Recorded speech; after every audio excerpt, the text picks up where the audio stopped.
Hey there, brother. This is Steve Horseman with Good Guys to Great Men. Thanks again for tuning in this weekend. So I have a very specific question from a man who comes through one of our Facebook groups.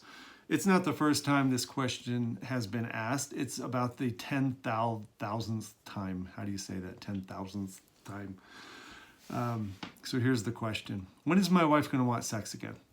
When do I know I've tried long enough and hard enough to have the intimate, affectionate sexual relationship I want? When do I know it's time to leave? When do I know it's time to give her an ultimatum? When do I know it's time to confront her and tell her in no uncertain terms exactly what I want from her in the realm of intimacy, affection, and sex? When, tick, tock, tick, tock, tick, tick, tick, tick, tick, tick, tock. Answer is, I don't know. I don't know.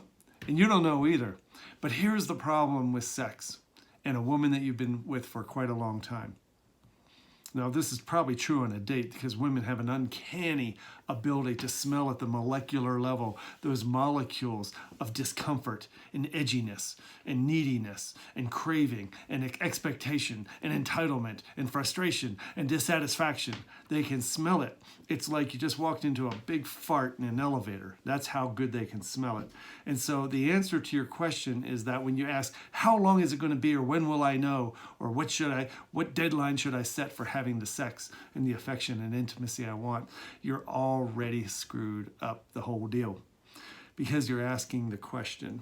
It's the wrong question. The question is, when am I going to become the man who is detached from a daily sense of need to know when I'm going to have the love and the intimacy and the affection and sex I need to feel good about me?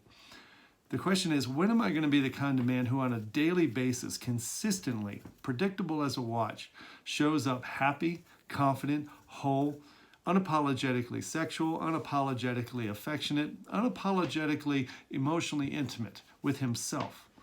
When am I going to show up as a man who's comfortable in my body, in my urges, and my arousal? When am I going to be that man? Those are the questions we want you to ask.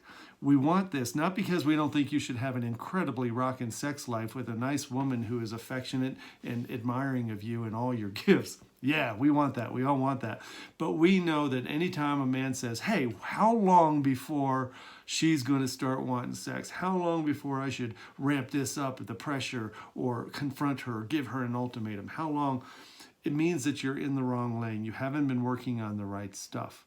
The man that she wants to have sex with doesn't have the molecules of neediness and frustration and disappointment and dissatisfaction and judgment. He doesn't have them. The man she wants to have sex with, and I guarantee you she does, he doesn't have those molecules. And so now your goal becomes, how do I make those molecules go away? And this is a personal journey, brother. This is what we teach you. This is exactly what you need to know on how to enter that state of the great man who has all the sex and intimacy and affection he wants because he's no longer craving it like a hungry jackal. If you want to know more about that, we want you to join one of our groups. We talk about this stuff all the time. Now I just told you what you need to do. You want to know, how the hell do I do that? How do I get so in tune with myself and my body and my own worthiness that I don't vibrate and knock off molecules of neediness on a daily basis? Well, we will teach you that. We'll teach you that in the roundtable. You can take the divorce bomb course, how to diffuse the divorce bomb. You can come in to one-on-one coaching, but there is a process we've developed that's almost foolproof and getting you to that point. And I guarantee you, by the time you do the work, you'll start saying things like, guess what? I got the biggest kiss and hug in the hallway the other day and I didn't even see it coming. And that's the trick. When it happens, you won't be looking for it.